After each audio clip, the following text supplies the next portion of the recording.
Namo tassa bhagavato arahato samma sambuddhassa. Namo tassa bhagavato arahato samma sambuddhassa. Namo tassa bhagavato arahato samma sambuddhassa. This week I think I'll go back to basics and give a talk about the fundamentals of Sila, of ethics.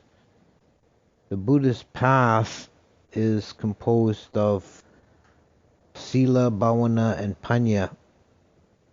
Sila is ethics, Bhavana is meditation, or more broadly, mental culture and development, and Panya is wisdom.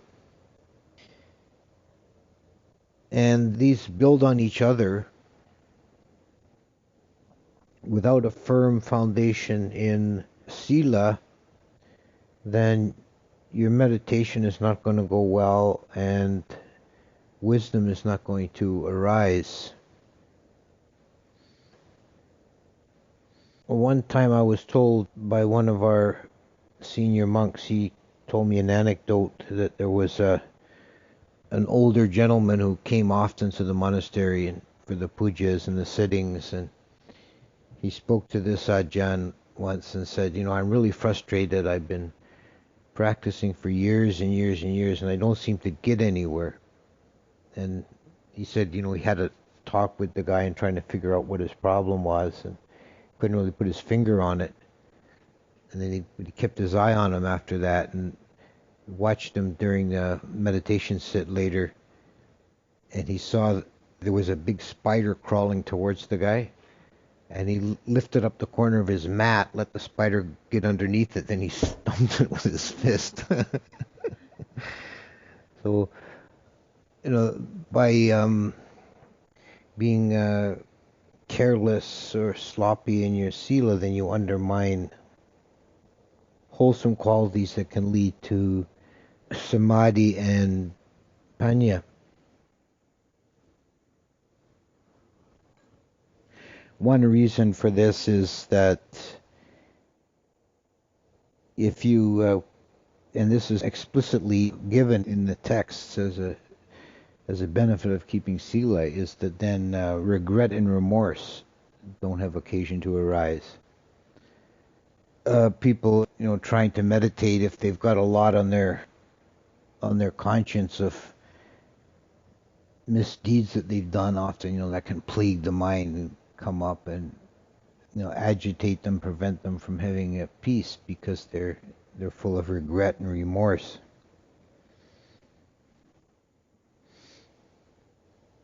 I think another reason for trying to keep good sila is that keeping the precepts is in itself a mental training.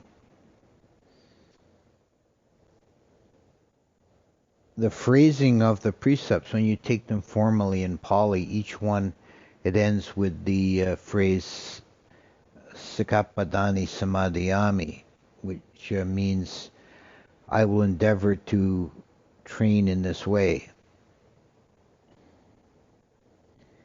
Sikapadani is literally a path of training. Well, very literally, it's a way of walking, padani, but it means a way of training.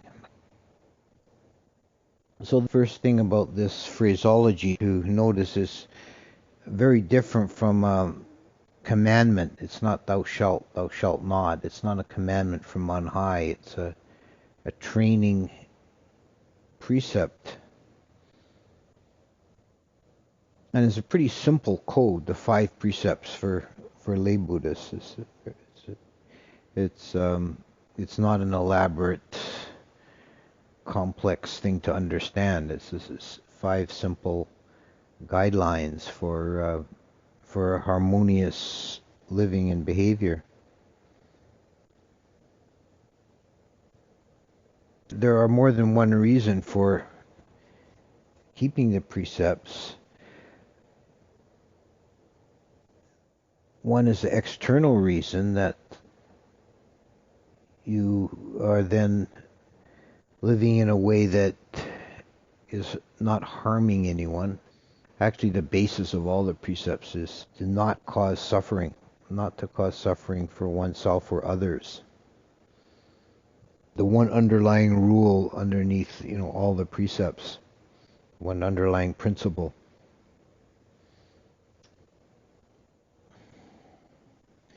And you can just imagine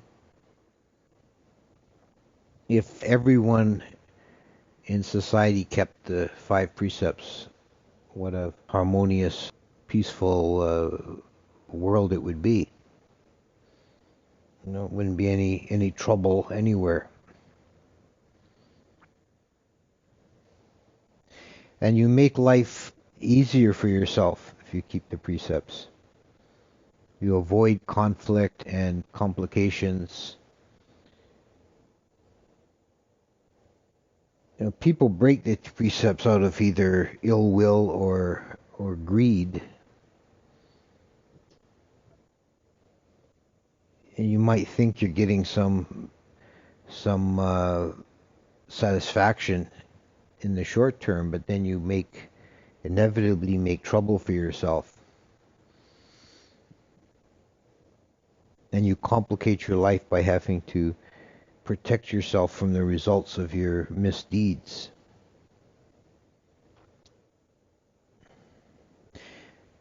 There's one passage in the suttas that is phrased in a way that's very much like Pascal's wager. I don't know if everyone knows Pascal's wager. It's a Christian argument that Pascal was a French philosopher. He said, whether God exists or not, you can't really know for sure, but you're better off living as if he did.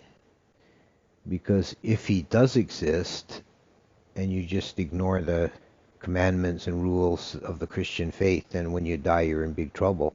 But if he doesn't exist, you'll have a more harmonious, happy life anyway if you keep the rules. So you might as well. You've got nothing to lose. And there's a very similar argument to Buddha, 2,000 years before Pascal. He made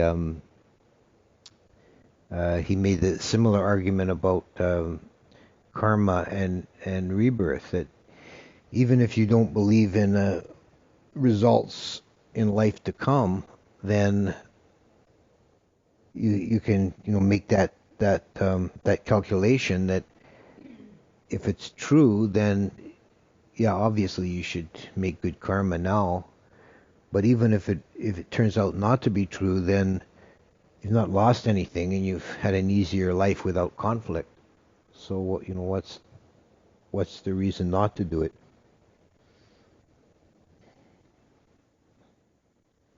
And that brings up another reason for keeping the precepts, and that is the idea of karma, that whatever we do for skillful or unskillful actions, we receive the results of it.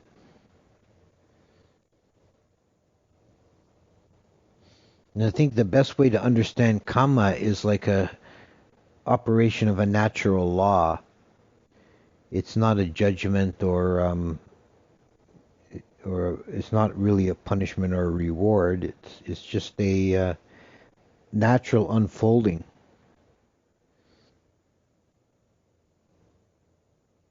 Just like the physical laws. If you drop a stone off the roof, gravity will make it travel towards the center of the earth until it meets an obstruction. That's a natural law. It's not anybody's decision to do that. There's no exception to it. You can't make it not happen. So it is with karma. The way the universe unfolds for you is dependent on the karma you've made up to that moment. And that determines how the unfolding happens in the present moment and in future moments. And when the Buddha talked about karma as differentiated from the more technical explanations in the Abhidhamma, when the Buddha talked about karma, it was mostly in very broad terms and usually in terms of rebirth, what kind of actions in this life might determine your state in the future. So, for example, there's one sutta where there's a whole list of kind of examples of this type of action leads to this type of result. And it's all limited to the human plane in this particular sutta. Um, so it says, some people are born beautiful and some people are born ugly. And the reason is, in a previous life, if you had a nasty disposition and were angry all the time, then you'll be born ugly.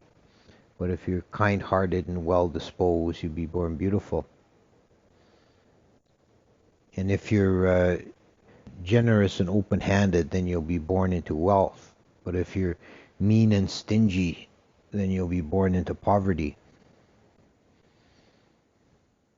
If you take an interest in hearing and learning the Dhamma, then you'll be born intelligent. If you disregard the Dhamma, then you'll be born stupid. And there's more of them. There's a whole long list. The conditions, because obviously people are born with various attributes, some gifts and some disabilities. It all depends on what karma you made in previous lifetime. You conditioned your mind stream to take that type of rebirth. And then there are rebirths outside of the human existence. If someone conditions their mind like an animal, if they never rise above, the animal instincts, then they're tending to take an animal birth. If they're cruel and vicious and hurt people and torture people, then they're tending towards a hellish birth. But if they keep the precepts, that is a determinant for a human birth. And if you add generosity to the precepts, then that's a determinant for a Dewa birth. And a skill in meditation and the jhanas is a prerequisite for a Brahma realm birth.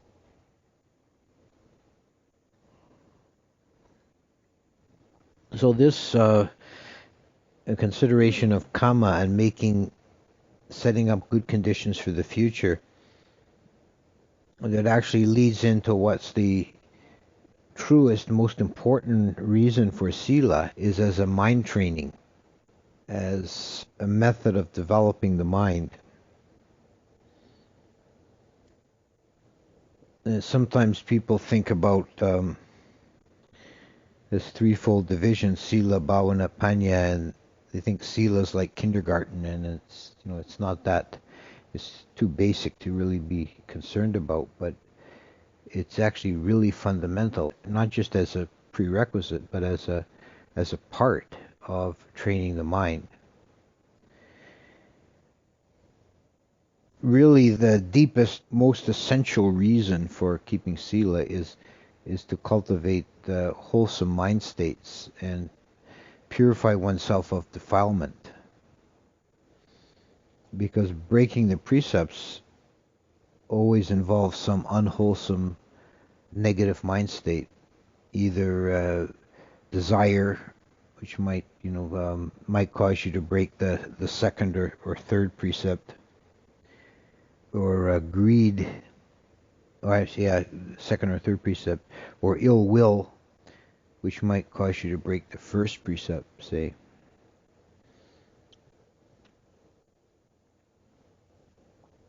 But there always has to be some mind moments of either greed, hatred, or ignorance that will motivate an action contrary to the precepts.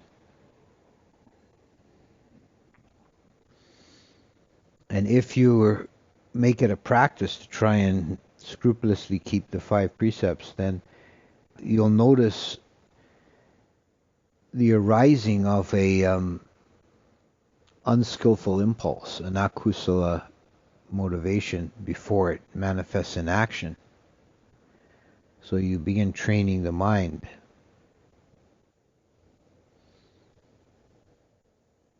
I like to say that this works on the principle of faking it till you make it. If you are just trying to keep the precepts on the external level, just trying to force yourself to regulate your behavior, then it might be if you've never done it before, it might be at first a struggle. And a good example that is very obvious for people who live in northern Ontario is killing insects. Right? People who aren't trying to keep the precepts, the general run of society, even people that are quite, they're quite decent people, but they've never really thought about that kind of level of morality. Mosquito lands on them, their first impulse is to swat it, right? Squash it. And if you first start trying to practice the precepts, then you've got to fight that impulse. The impulse arises in the mind to swat the mosquito, and you restrain yourself. But that has an effect on the mind over time. That impulse goes away. You no longer want to kill the mosquito. It's a gradual process, but it softens and harmonizes the mind. You don't have you you diminish that impulse to violence, which arises out of ill will.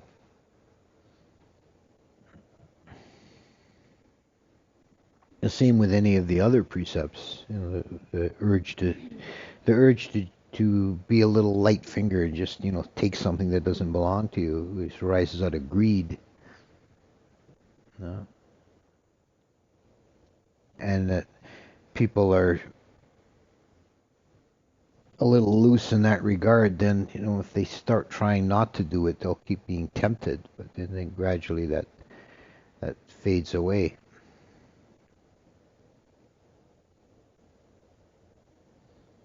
It also helps to develop the quality of sati or mindfulness because you're becoming more conscious of your motivations and impulses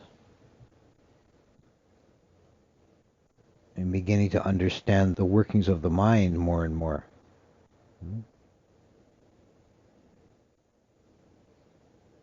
So just keeping the precepts, if that's all you do, that's your whole practice, then you are developing some sati. It's a generalized kind of vipassana because you're watching your motivations and um, seeing the working of the impulse of desire or ill will, and then the arising of volition, intention, and you either can allow it to go and follow it and do the deed, or you can restrain it, and you see that that's the moment of making karma, and you see that there's a pair of qualities that are said to be the guardians of the world because they keep human beings restrained, and these are hiri and ottappa. And this is a pair of qualities that are very important for the maintaining of sila.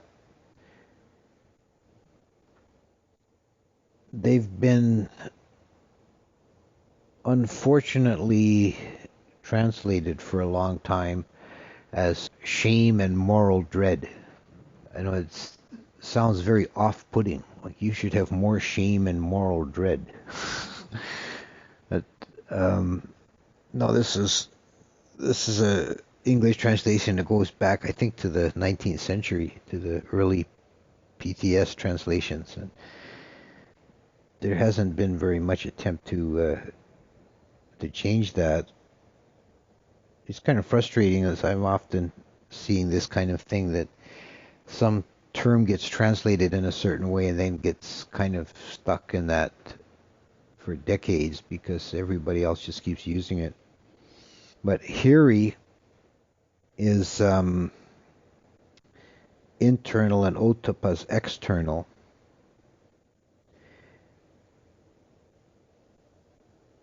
And Hiri, I would prefer to translate it as self-respect, because you don't do something gross or evil because you have too much respect for yourself. You wouldn't lower yourself to that standard. That's where the idea of shame comes in. You'd be ashamed to do it, right?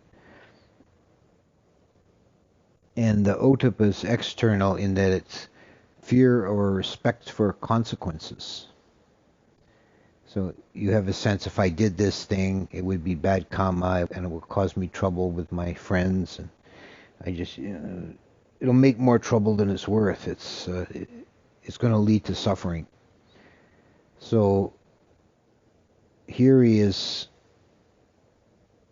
internal is because you have too much regard. You have, sufficient regard for your own being and your mind state, and you don't want to lower yourself into that level. And Otapa is looking forward and thinking what the consequences will be, and it should avoid these bad actions because it'll just lead to more suffering.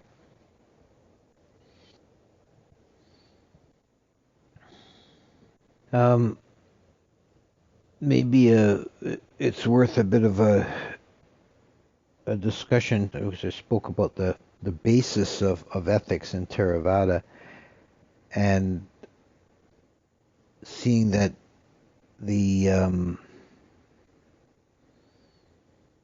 the ultimate reason for keeping ethics is to purify the mind, and the emphasis is on ethical principles is always on the actor, the person doing the good or bad deed, rather than on the recipient of the action. So this way of understanding the basis of ethics is different in different systems. In the Jains had the belief that ethical actions with consequences could be done even unknowingly, unintentionally. So that their text called the Buddhist system one door ethics, and their system is three door ethics, meaning body, speech, and mind. So the classic example of the difference is stepping on a beetle in the dark. You're crossing the room in the dark and you don't see the beetle and you step on him. To a Buddhist, there's no karma made. It's not an unethical action. It's just an accident. It's just something that's happened. It's too bad for the beetle, but it's not really your fault. You didn't have any intention to hurt the beetle. So the emphasis is on the actor. What was in the mind state of the person walking across the room? Whereas with the Jains, they say you've made bad karma whether you know it or not. The emphasis is on the recipient of the action, on the fate of the beetle. Well, there's another difference with Mahayana Buddhism. They add the idea that compassion trumps the precepts. It's more important than the precepts. So if you commit some action that's against the precepts, but it's motivated by compassion, then it's not bad karma. So that approach can seem very high-minded, but to my reading, I prefer the Theravada approach. The Mahayana's criticism would be that the Theravada approach is too legalistic and also too selfish. But the Mahayana approach, I think, is dangerous. If someone were completely enlightened and without defilement and with full understanding, then maybe. But for the ordinary person, it's too easy to use that as an excuse to just do whatever you want. Just find some way to regard it as compassionate. And we have seen that actually in real life examples, particularly I think in Tibetan Buddhism. There've been a number of cases of teachers, both earlier times and modern times, who committed various misdeeds, either to do with money or to do with sex, usually, and then they justify it by saying it was the compassionate thing to do in the circumstances. It's interesting that there's a Jataka story that occurs in the Mahayana collection, but it's not found in the Theravada collection. Because I think the moral lesson that's given in the story would not be acceptable to a Theravadan view. It's that the Bodhisattva was born as a merchant, and he had psychic powers. And he took ship with 500 other merchants. They were going to go probably to Sawanabhumi. That's where they usually go in these stories. That they were going to go someplace to trade and make their fortune. And he knew with his psychic powers that one of these other merchants was actually a dangerous thief and an assassin. And he had a plan to kill everybody on the ship and take it over and steal all the goods and wealth and take it back to port. So the Bodhisattva killed this guy, and then the other merchant seized him as the murderer and threw him overboard, so he lost his life too. But he sacrificed his life to save the other, 498 merchants. So in the Mahayana understanding, that killing was a compassionate act, whereas a Theravada would not use an example like that.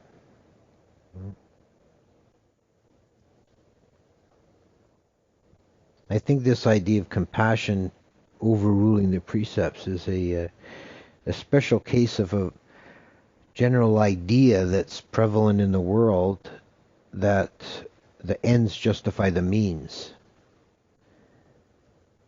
which I think is a very dangerous idea and leads to all kinds of harmful actions in the world.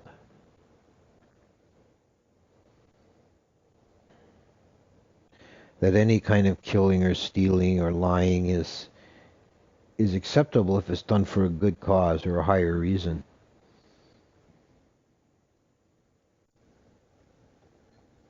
But that's not consistent with the principle of keeping the precepts as a way of training the mind. Well, for one thing, unless we're arhants, we're all ignorant. We don't know and can never know all the circumstances involved in any situation. So it's better, it's safer, it's more harmonious to just stay within the bounds of these few simple guidelines. The way of training, the way of walking that the Buddha recommended, which are all, very simple, straightforward ethical principles without complicated case studies or exceptions or, all kinds of degrees of, you know, don't kill, don't steal, don't commit sexual misconduct, don't tell lies, and don't intoxicate yourself. And you can see the underlying principle externally for all of these is not to cause suffering. And the underlying principle internally is to purify the mind of defiled impulses.